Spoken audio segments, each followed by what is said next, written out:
Welcome to Politics Done Right. I am your host, Egberto Willies. This is a progressive program that will take the mystery out of politics. This is the program that will encourage you to make sure government becomes we the people. Whether you are liberal, progressive, conservative, or otherwise, you get to air your point of view. We are an independent media outlet that, unlike mainstream media beholden to corporations, we only owe allegiance to you. Remember, you can also send me a tweet at EGBERTOWILLIES. That is at Egberto Willies. Let us engage. It is Politics Done Right. Well, folks, welcome to one more edition of Politics Done Right. I'm Egberto Willies, your host. Thank you so kindly for being part of the show. We are going to have a great show for you today. We have to go quickly because we have a long one from the Better Human Story, Dr. Schmookler, so we'll have a good time. Let's see. Welcome aboard, E2247. Welcome aboard, Melanie Keelan from Barcelona, Spain. Welcome aboard, AVQ, Michael Rudnin. We cannot make it without all our great people around. Michael Rudnin says, from WCVB, FBI arrests mass air National Guardsmen suspected in leak of classified documents and Ukraine war. Jack takes Sarah, 21, charged with unauthorized removal of classified national defense information, armed agents, helicopters, a proper raid. Hey, conservatives, this guy, one of yours. He was a fool goaded into revealing classified information on a Discord server, which was forwarded to 4chan, which is now a right-wing bubble extremist site. This is how the FBI and DOJ would treat someone accused of similar classified documents charges to what Trump might soon face. If Trump wasn't an insider among the rich and powerful, he would have already been prosecuted for numerous financial crimes long before he willfully retained in stolen documents. Michael Rudnin says, now, for anyone wondering why I brought Trump up in the previous article, Salon, legal experts, Trump could face Espionage Act charges over new special counsel revelations. Jack Smith's team is asking witnesses if Trump showed off a map containing sensitive national security info. We know that he did that when the Russians came into the fold. Norman Reynolds said, aquí también, hola mis hermanos y hermanas. For a minute I saw hermosos. Carl Cox says, as always, mashed potatoes, yes. Gravy, no. Eric Hayes is also in the house. Yvette Avery Herod, or beautiful Yvette, says, afternoon to the PDR posse. And of course, is Egberto a ghost? Because I don't see. Hi, but I hear. I'm here. I'm here. I hope I'm not a ghost. I think you can all see me, right, folks? I don't think there's anything wrong. But we're going to be hitting we're going to be hitting Andrew Schumer right now because I have some other videos I want to show, and this one is fairly long. So let's go ahead and get busy. I will continue saluting all of you. Shakula Hairstylist, welcome aboard. Carl Cox, welcome aboard. Who else have I missed? Anybody I missed? Okay, I'll salute you in the chat as you come on in. Anyway, folks, it's lovely to be here with you. When I redo our KPFT show, please go check it out. We had a great show today at KPFT with some luminaries, Joe Maskomskowski, as well as Tori and a few others. Anyway, let's get busy with Andy Schmookler with A Better Human Story. Welcome to another edition of Politics Done Right, in continuation of our series, A Better Human Story by Dr. Andrew Bard Schmookler. We're here today. Who is Dr. Andy Bard Schmookler? Is a prize-winning author, former Democratic candidate for Congress in Virginia's very red Shenandoah Valley, former talk show host, summa cum laude graduate of Harvard, among many other great distinctions. My dear brother, Dr. Andy Schmookler, how are you doing today, sir? Doing rather well. I'm excited. Well, great to have you here. You know, today I want to touch on a topic that you write a lot about, and it includes within its context capitalism. So why don't you tell me about that thing that you wrote about recently? Yeah, the name of the piece is Who Kills for Money? And what we see is that every industry that finds itself in the position that they discover that what's making them rich is also killing people. we've had several industries that have had to confront that. Every time that industry has made the choice to hide the truth and to try to fool the people. And who kills for money? Well, we know the tobacco industry did. And I have a friend actually from the fifth grade. It's furthest back any of my lifelong friendships go. He's the world's authority on what the asbestos companies knew and when they knew it, about how they were killing their own workers. And he's made a good living going around the country. Yeah, he knows. I've talked to him about this. I said, has there ever been an industry that made the choice to do what was ethically required as opposed to putting their profit first, even if that meant killing people? And he said he knew of no example. And so we got the tobacco industry and the asbestos industry. And now the biggest crime of all, we've got the fossil fuel industry. We now know that back in the mid to late 70s, Exxon and such had scientists that actually, it turns out, were very accurate in predicting the climate catastrophe or whatever, it's a crisis that was to come, given the way their products were changing the Earth's atmosphere. And so this was an industry that made the choice to endanger the human future in a profound way. The greatest challenge, all because this industry chose to hide the truth and to put out 30 years of propaganda to deceive enough of the people that America could do almost nothing about climate change for a whole generation.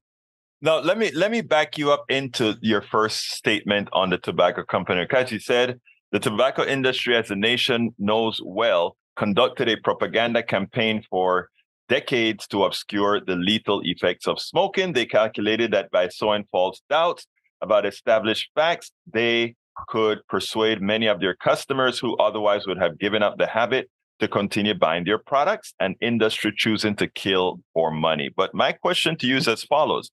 The definition of, first of all, capitalism is purportedly the efficient allocation of resources, and somehow that does it in using the supply and demand method with free markets. Right. All that mumbo jumbo is how they like to define capitalism, and they try to equate it with democracy, which, if anyone with thinking is also a capitalist country.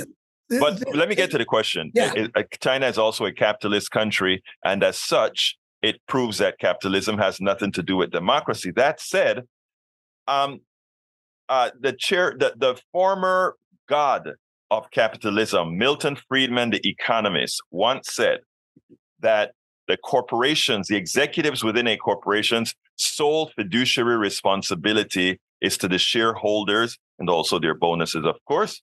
So didn't they really do the right thing based on the capitalist structure that they needed to do whatever was necessary to maintain people smoking? Otherwise, that you're producing a product that has no beneficial aspects to it means that the industry is dead. Well, let me cut in because you're giving me so many things to think about. And my old brain can't hold too many. Your brain is not old, but continue, sir. Yeah, well, I think it's the same age as I am. But well, so let me introduce it by saying that it's a good kind of conversation to have about the capitalist system because people tend to think that the human world is made up of people simply acting, the whole is just the sum of its parts, and we've talked a little bit about that before. My whole life's work is about, no, there's that dimension, but there's also ways in which the whole has dynamics of its own. And the market system has dynamics of its own. And Adam Smith and Milton Friedman, who put forward that ideology, supply and demand equilibrium and, Phillips curves and all that stuff. My dad was an economist. There is a lot of truth to that. I mean, it is a very potentially wonderful tool in terms of, but it has imperfections built into it that result in dynamics that take the human world in a direction that we wouldn't have chosen. And I have a whole book back here from the SUNY Press from 1992 or 3 called The Illusion of Choice, How the Market Economy Shapes Our Destiny. The system has a logic of its own. And, the faultiness of you've got a responsibility if you're running a corporation simply to maximize profits. And I remember when Ronald Reagan said essentially that to explain why we shouldn't regulate. It is an engine for solving certain kinds of problems, but it has its blind spots. It doesn't.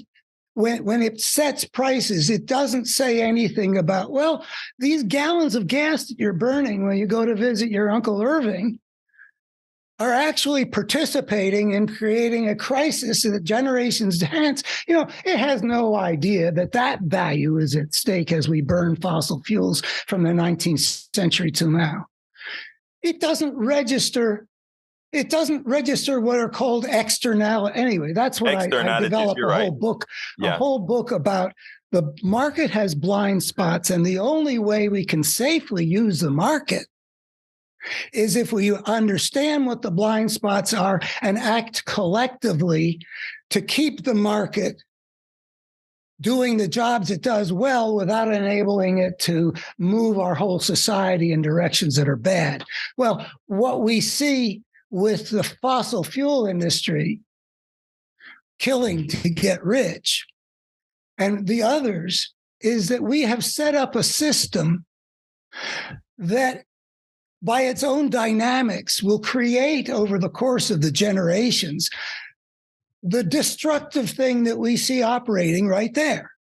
I think it is inevitable that a market system, let's say that, we always had some of it here in the United States, but after the Civil War, it really just took off. It is inevitable that the force of greed will become embodied in the entities that rise to the top in a system that has these rewards and doesn't recognize these costs. The reason I don't believe that if you went around to humankind in general, people like you and me and our neighbors and stuff like that, and said, we've just found out that what you're doing is killing people. I don't think that every one of our neighbors would be like every one of those industries and would make the choice to kill for money.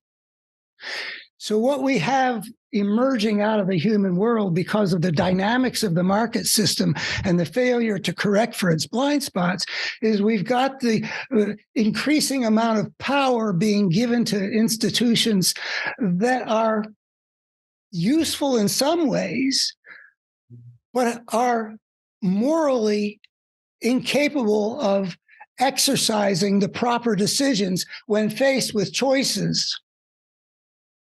Like, do we keep killing people and give up our profits? Do we tell people what we know? Or do we deceive people into continuing to consume our products so we can continue to make lots of money, even in the short term, regardless of what that does to our grandchildren? It's interesting because I think that all the killing that occurs based on our market system is actually required. And when I say required, I mean, if you follow the tenets of that ideology, and based on what it takes to maximize profits, etc., I think it's when we talk about companies becoming monopolies, when we talk about our companies going overseas and destroying overseas the things that they have to destroy so that we can make a dollar, they are following the tenets of the ideology in my belief. And now this series is called A Better Human Story. And one of the questions of becoming a better human story and economic systems and all that's necessary for us to become a better human story is, earlier you've spoken about the gangster. In my opinion, why allow the gangster to win over that person that you just spoke about? My neighbors won't likely choose to kill. That means your neighbor would likely choose to have the tobacco industry die. Which is what should happen. Your neighbor would likely choose to have an accelerated joint effort to move to green energy. There are a lot of things that don't fall within the domain that capitalism can't solve, that your neighbor would probably want to do, don't you think? Well, the market is a useful tool if you correct for its blind spots. That's what I'm saying. Now, when I said something about the gangster, that was in the context of talking about the system that, yes, it was the overarching system of civilization, which I say generates a war of all against all. And it is in that context that people like, Trump and the tyrants of the early civilizations, that kind of gangster. The bankers, yeah. Yeah, but so most of my work has been focused at that not economic level, but at the level of the war of all against all. But for a spate of years around the late 80s and early 90s, I focused instead on, and particularly as Eastern Europe was coming out of communism, I wanted to put out the message that this is a great system, but only if you recognize and correct for what it is blind to. So you say something, the inherent tendency of the market, if it isn't corrected for, is to form monopolies and, to have, it's like the parable of the tribes, my theory of evolution of civilization. You get more and more concentration, and that's what was happening in the 19th century, led to the rise of the progressives and the Sherman antitrust. They understood, this is what happens. We end up with a monopoly that Rockefeller created in the oil industry and that Andrew Carnegie was creating in the steel industry. We got to break up these trusts. And, the Standard Oil case back in the early 20th century. This is correcting for the tendency of the market. So, all the justifications for the market, and they are valid in their way, like supply and demand. They're all predicated on the notion that nobody has power in the market. It's a bunch of wheat farmers and a bunch of wheat buyers, and nobody is able to dictate anything. That's what's required for the thing to conform to what the Economics 101 teaches you that's wonderful. Let me stop you. I want to interrupt right there because I think that you just hit the nail on the head, Doctor. You hit the nail on the head. It is predicated of there being a whole bunch of farmers and all these people wanting to trade and let the market dictate based on the supply and demand and all of that. But wonderful things can happen in such a system. But it has never, and it has that I think for most Americans that is a naive interpretation of what our market ever was. It's still somewhat true. It's still people respond to price. A lot. People. The car companies. There may not be a zillion of them like wheat fire, but it is a competitive industry. There is a lot of competition, but there's also when I was a kid, America took antitrust seriously in a way it hasn't for years. And one of the things that the Garland Justice Department was said at the outset that they were trying to bring back the antitrust idea. So I think there's movement in that direction, but we slid a whole lot, and we have a lot of industries with a lot of concentration. And even if there's competition, there are also a lot of shenanigans, collusion. Yeah.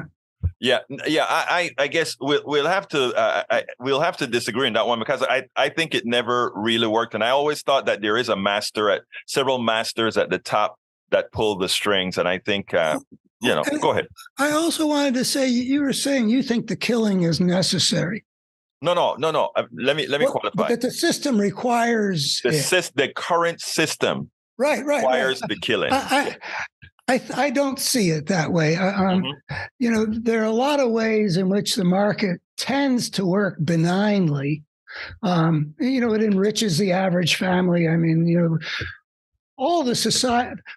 All the societies that we look at where people are fairly prosperous and extremely prosperous by historical standards. I mean, if we go back to the 16th, Shakespeare's London or something like that, or Dickens' London for that matter, people's living standards have improved vastly and our life expectancy has expanded considerably for a whole variety of reasons. So all of them make use of the market.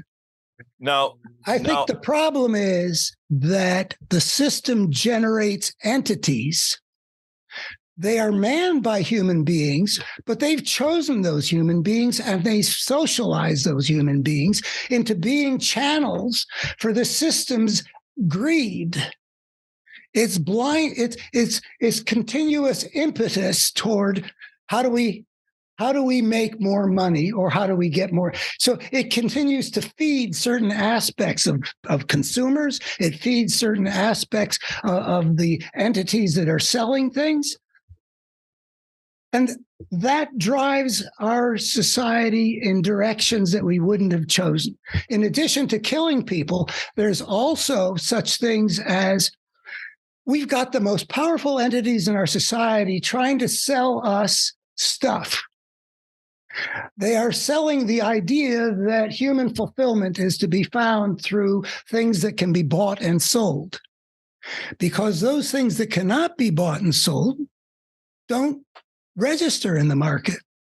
So over the generations, people are going to inevitably, unless something in the cults and the culture corrects for it, they're going to inevitably think that the way to be happy is to be a consumer. That's what the market shaped. So we need to be able to generate human systems. The better human story lies in being able to organize our systems, the market being just one of them, so that what we would choose to become is what we do become. I don't think the Americans of capitalist 19th century would have chosen a lot of the things that the market system has taken us into over the 100 and some years. I think I beg to differ on that one, but I'd ask you to posit something here and tell me your thoughts on this. Western countries, America, UK, France, and all the major capitalist countries in the world, you made a very strong point, which is very accurate, in that the levels of wealth, level of the society taking off and doing well, and the power of their economy has been marvelous.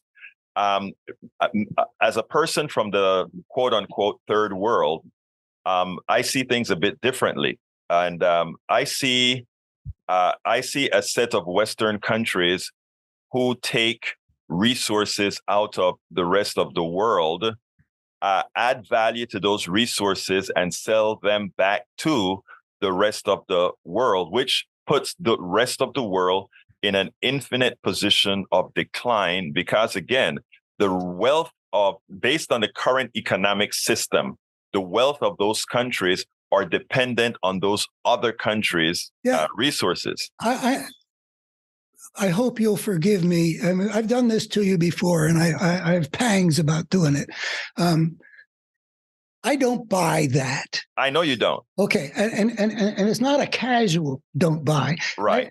My original Parable of the Tribes had some 200 pages refuting various aspects of Marx.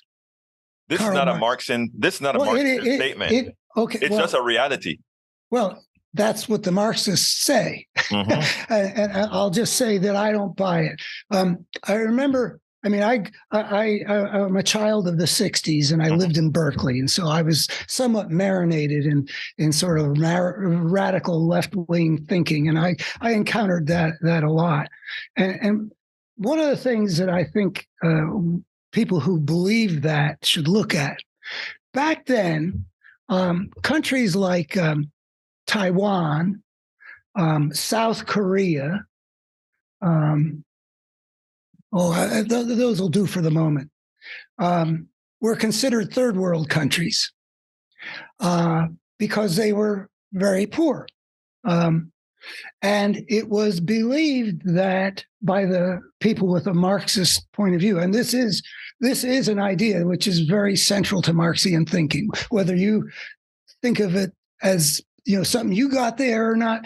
This is something that I came up with on my own, but go ahead. Okay. I think it has turned out that the capitalist economy relishes third world countries developing into wealth-producing countries. The lefties of my era wouldn't have expected the Taiwanese and the Korean societies and markets being brought up into the first world as they have. I think that what happened in Taiwan and South Korea is a perfect example, in fact, of what we're saying.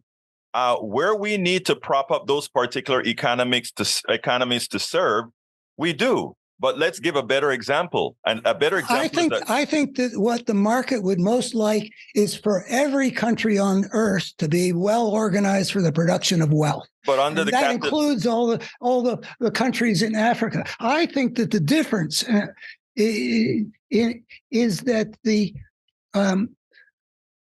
Asian civilizations had imposed for millennia certain kinds of discipline, for better and for worse.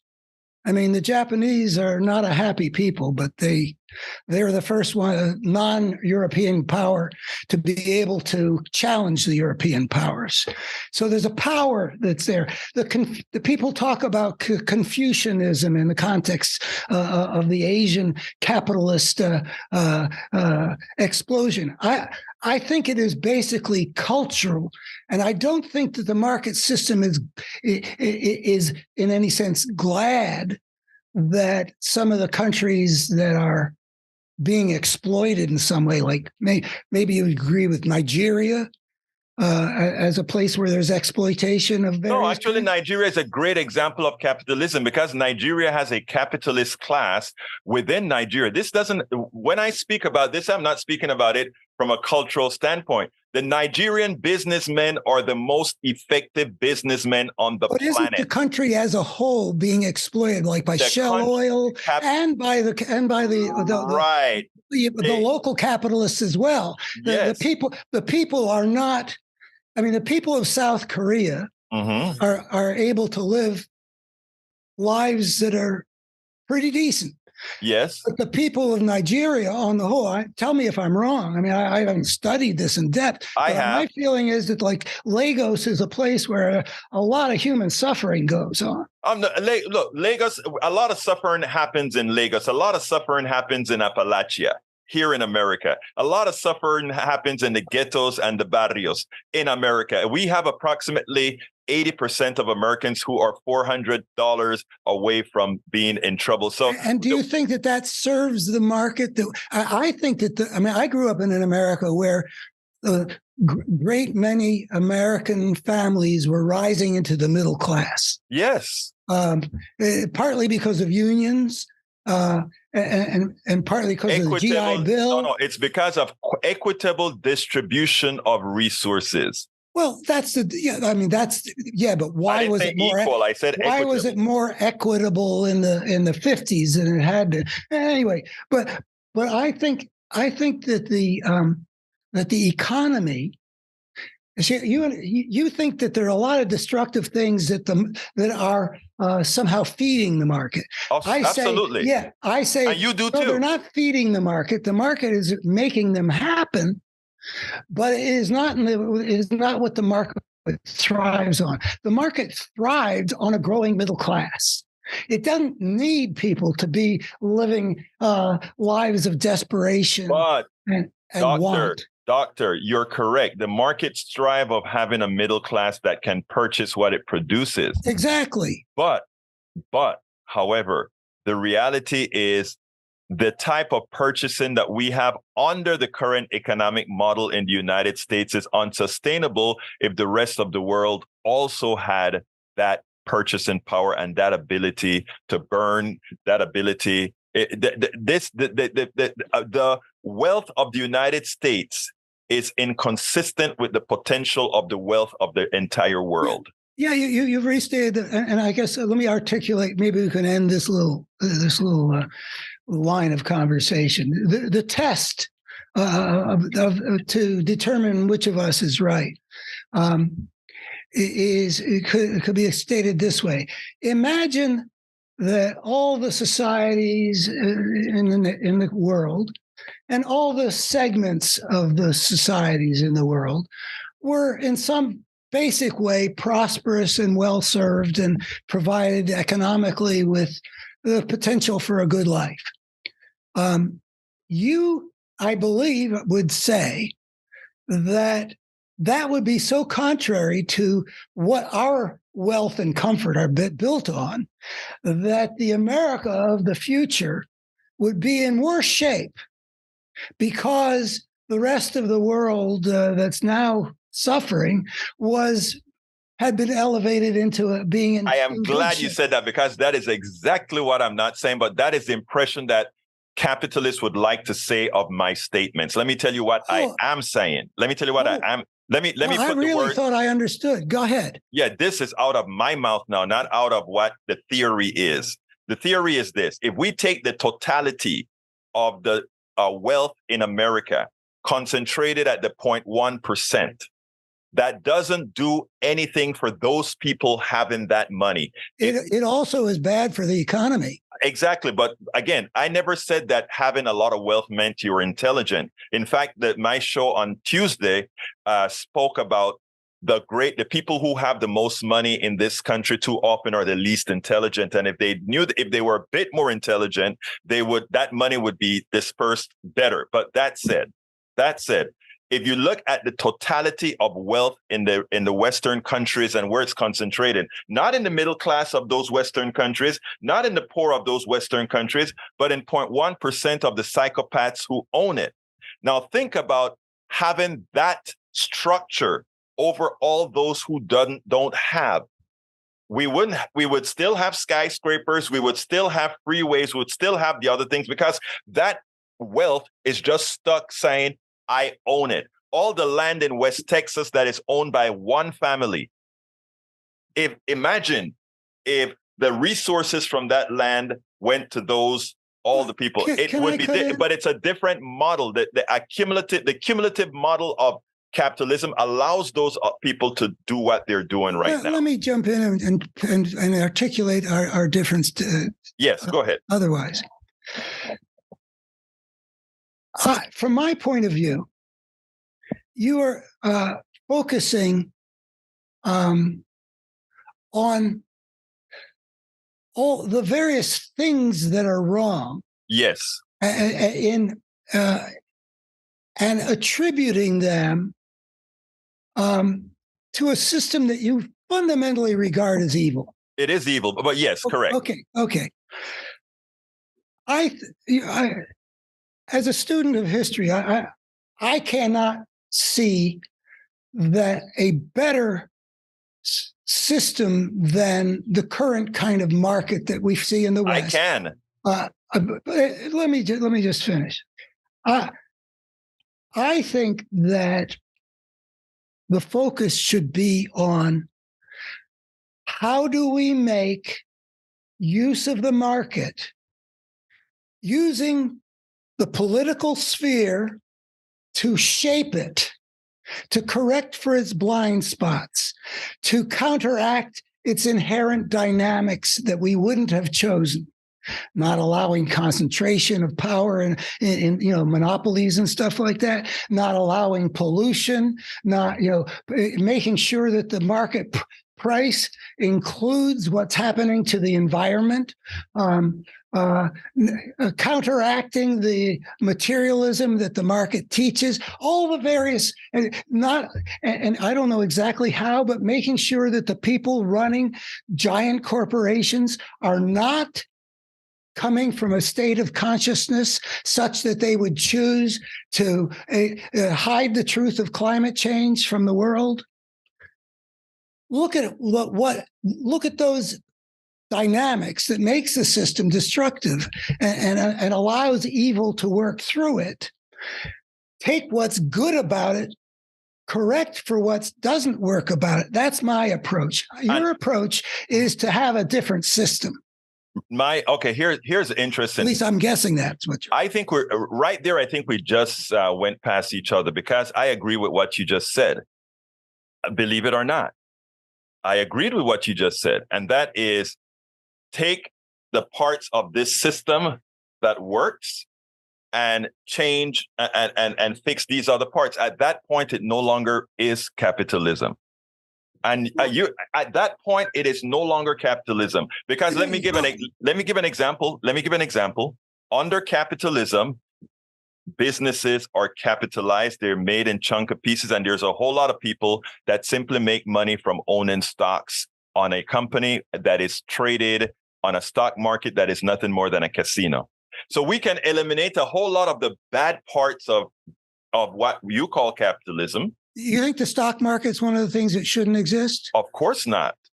It should not exist. It's a gambling casino. Well, Warren Buffett did very well and one of the things he teaches is that's not the way to treat the market.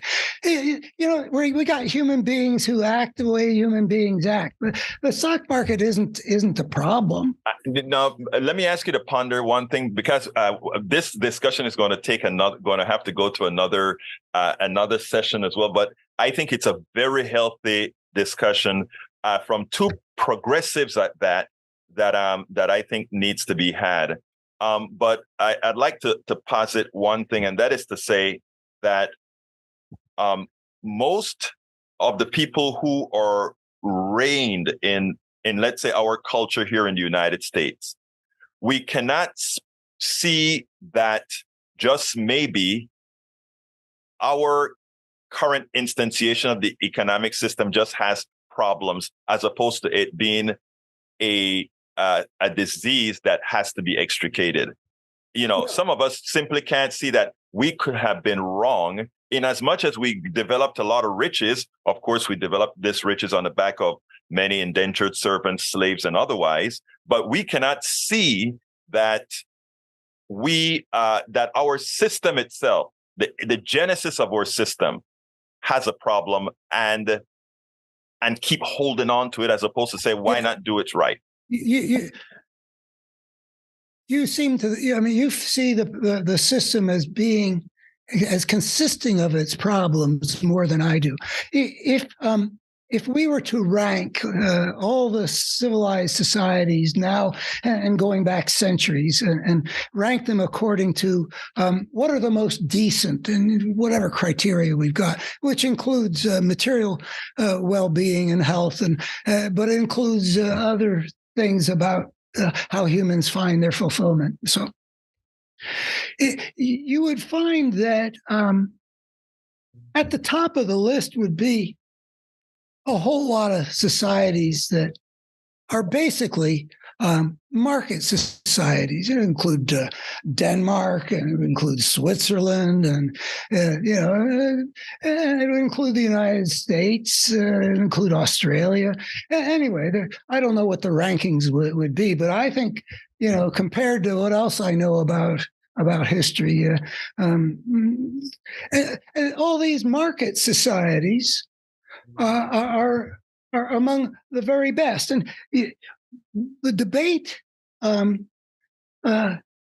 between what all of those societies have come to is the idea of what's called the mixed economy.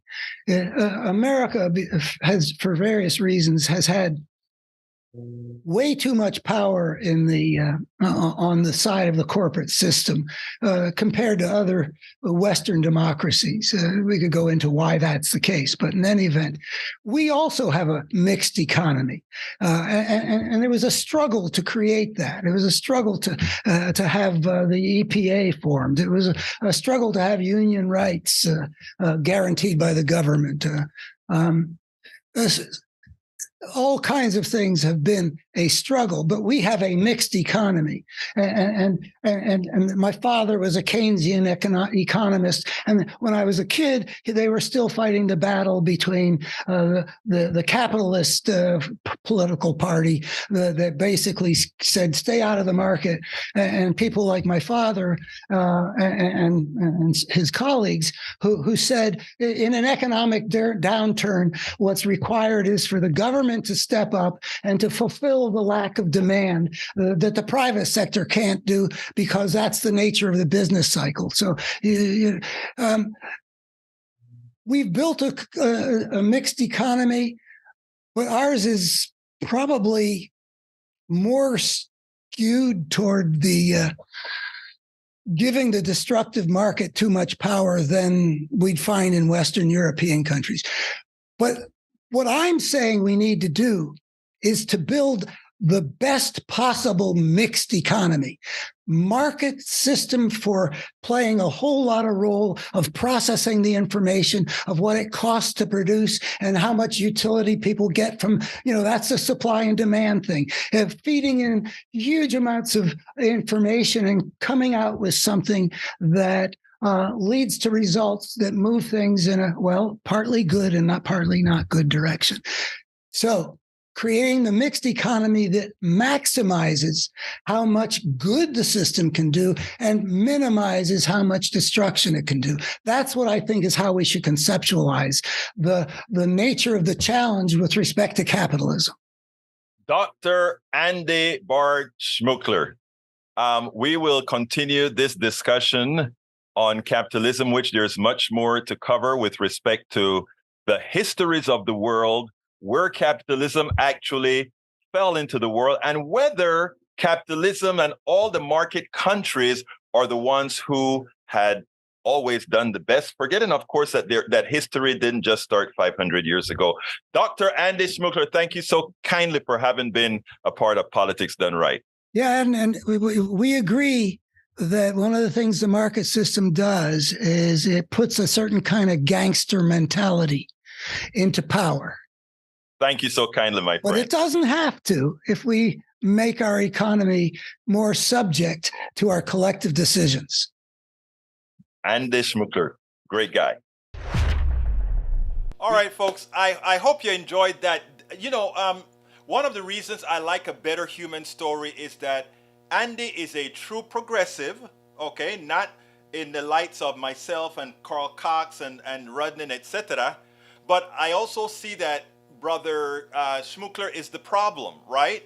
It's if we were talking in a racial domain, he would be reading Martin Luther King's letter out of the Birmingham jail, right? But he represents the vast majority of those who call themselves conservatives today. He's not a neoliberal, but he's a standard I'm not conservative, I mean progressive. He's not a neoliberal, but he's a progressive that actually has bought a lot of the Kool-Aid from the neoliberal domain. Why do I love this guy? Because he is trying to do good. He has this website called A Better Human Story that speaks a lot about why and how we should be a better people. So deep in his heart, he wants things to go right, but deep in his indoctrinative state, there is still much of, and we speak about some of this offline. This is a conversation. This is not an attack or anything like that. Like I said, I love this guy. I love how he makes me think, and he makes us think about certain things where we may go a little bit far. He kind of reins you in and say, but, and that is how we move forward. I know there's a lot of messages I need to go through, brother Rudnan. I can't do it on here because I got another video to show, and likewise, I want to. Other than that, I want to put your stuff on the screen because, brother, who is it? Lee Grant have a feel. Lee Grant is of the belief that somehow blue means things are really bad or whatever. The problem is that blue cities are in major media markets, and when you look at a lot of the degradation in blue areas, you are seeing BIPOC communities, and you're seeing the ghettos and the barrios.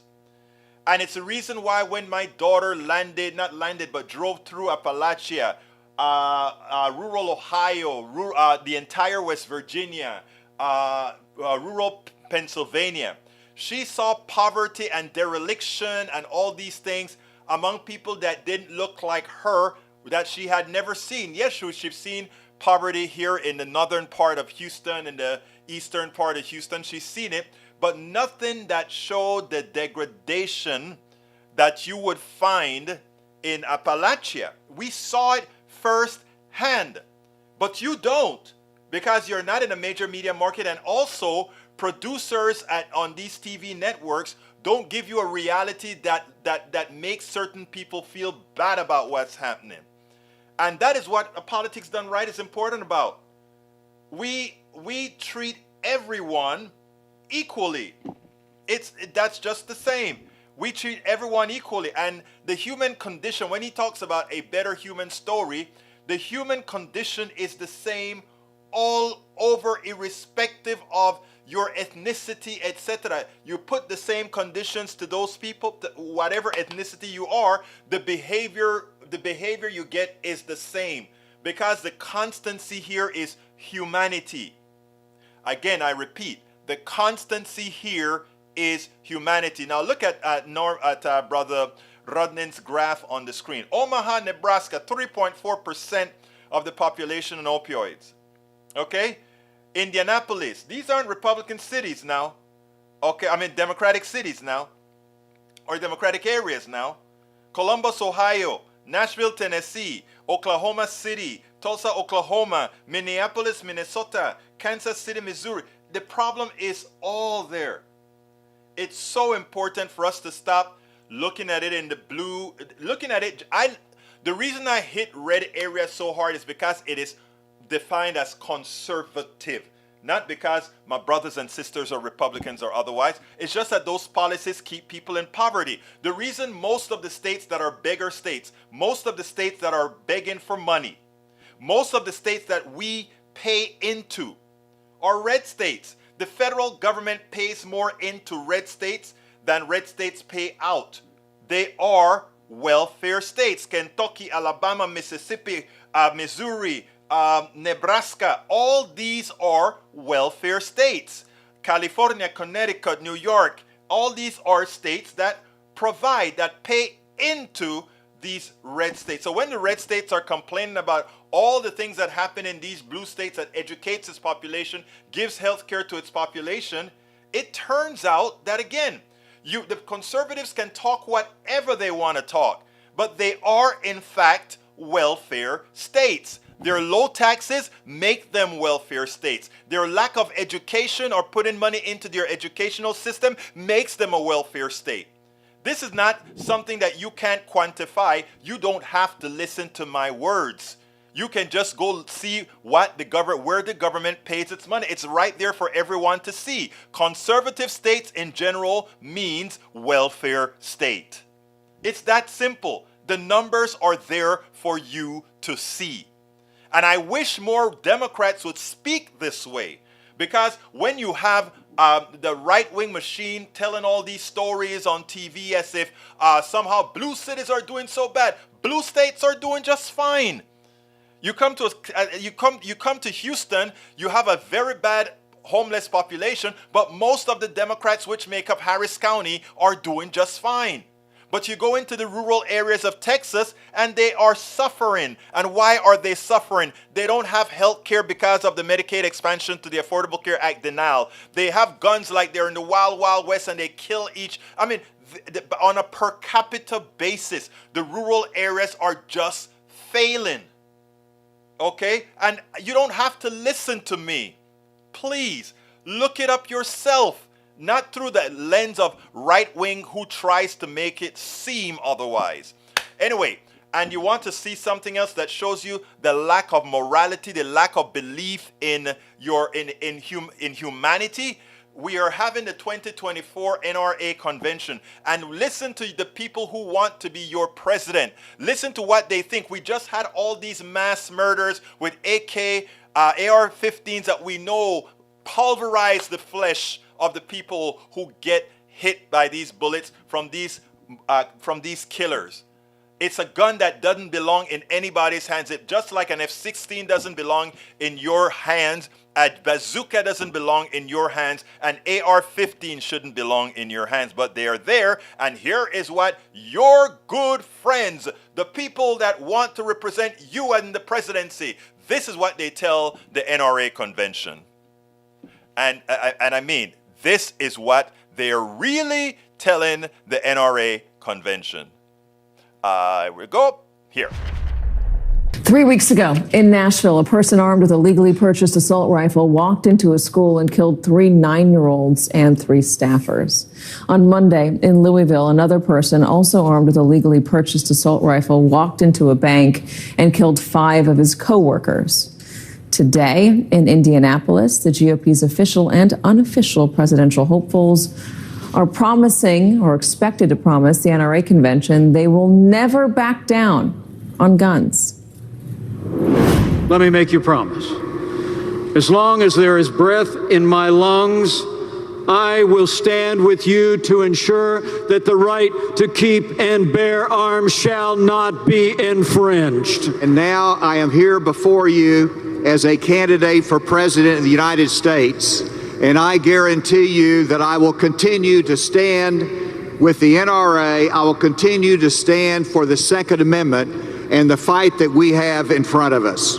The Second Amendment ensures that the American people have the capacity to defend their lives, fortunes, and sacred honor.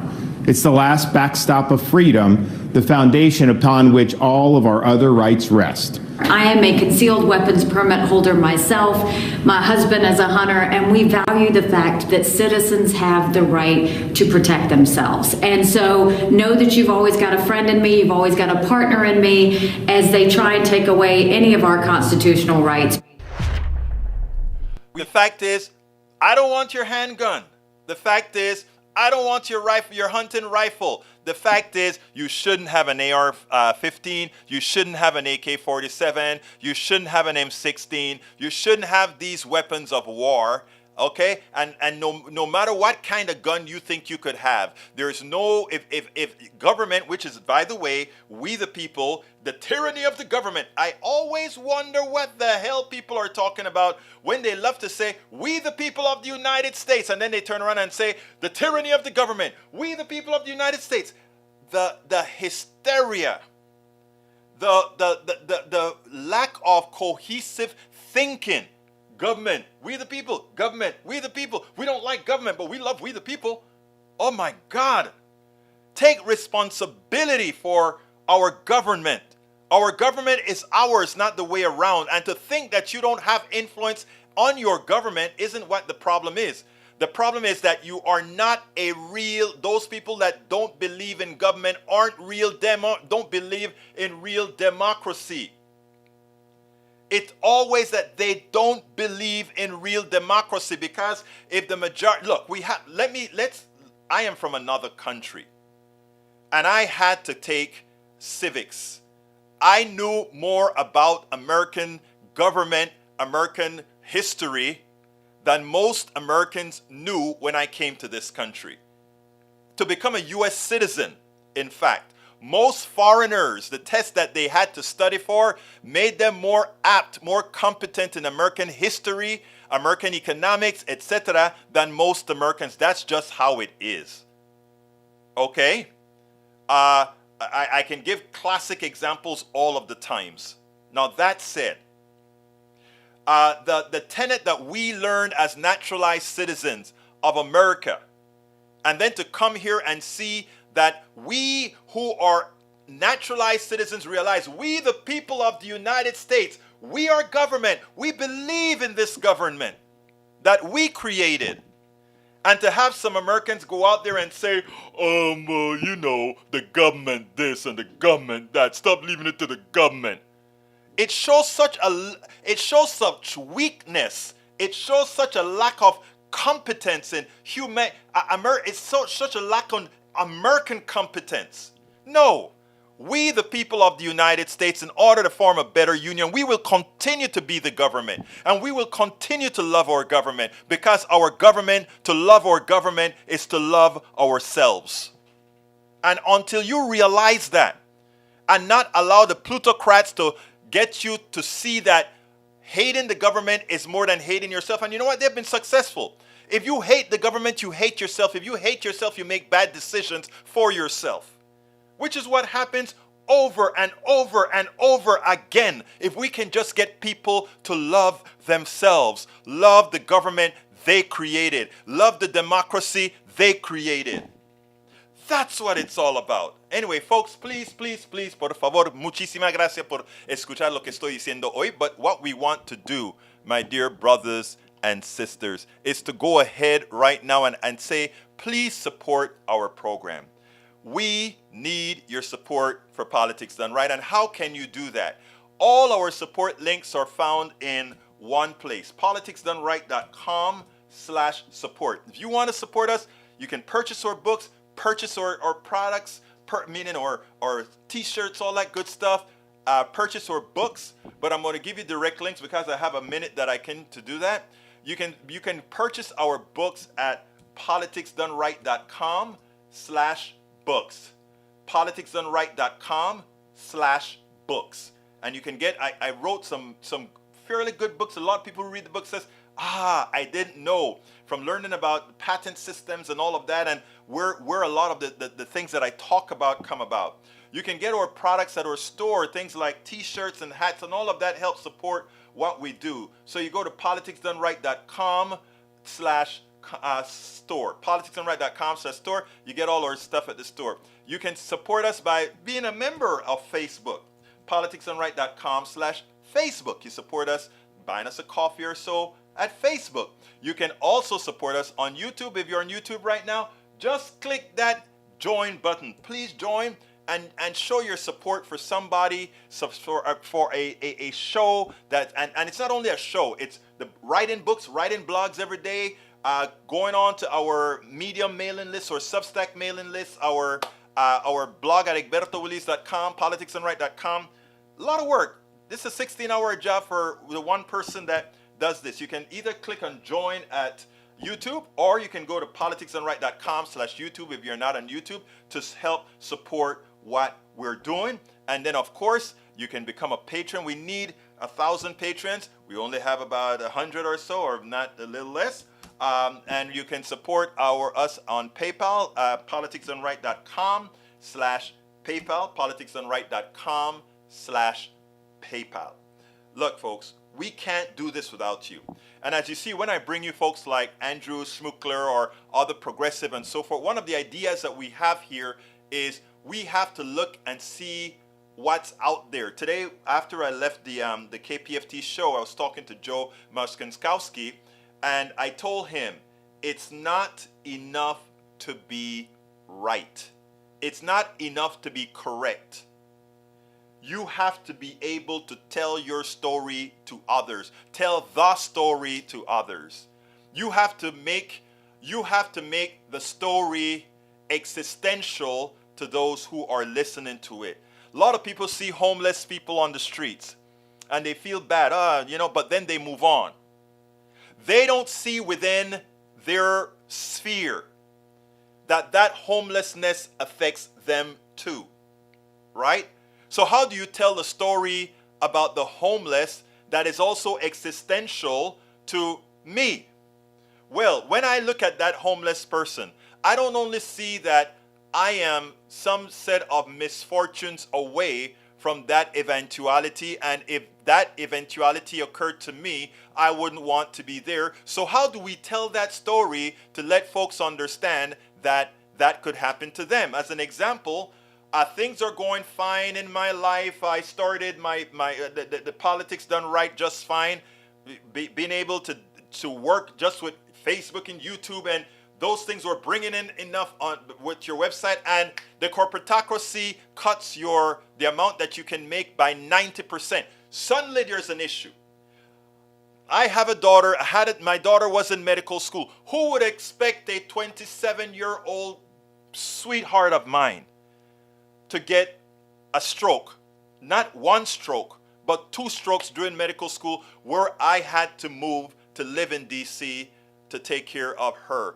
These things can happen to anyone, everyone, and we have to make sure that folks can see the existential nature of not having a good social safety net, the existential nature that other people's pain could somehow and sometime also become your pain or become you.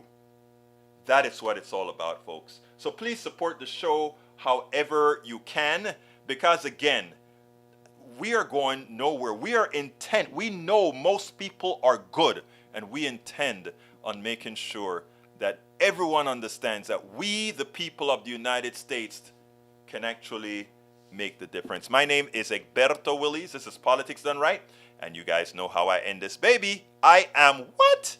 Out!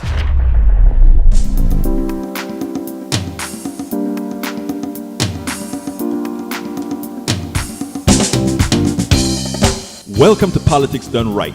I am your host, Egberto Willies. This is a progressive program that will take the mystery out of politics. This is the program that will encourage you to make sure government becomes we the people. Whether you are liberal, progressive, conservative, or otherwise, you get to air your point of view. We are an independent media outlet that, unlike mainstream media beholden to corporations, we only owe allegiance to you. Remember, you can also send me a tweet at EGBERTOWILLIES. That is at Egberto Willies. Let us engage. It is Politics Done Right.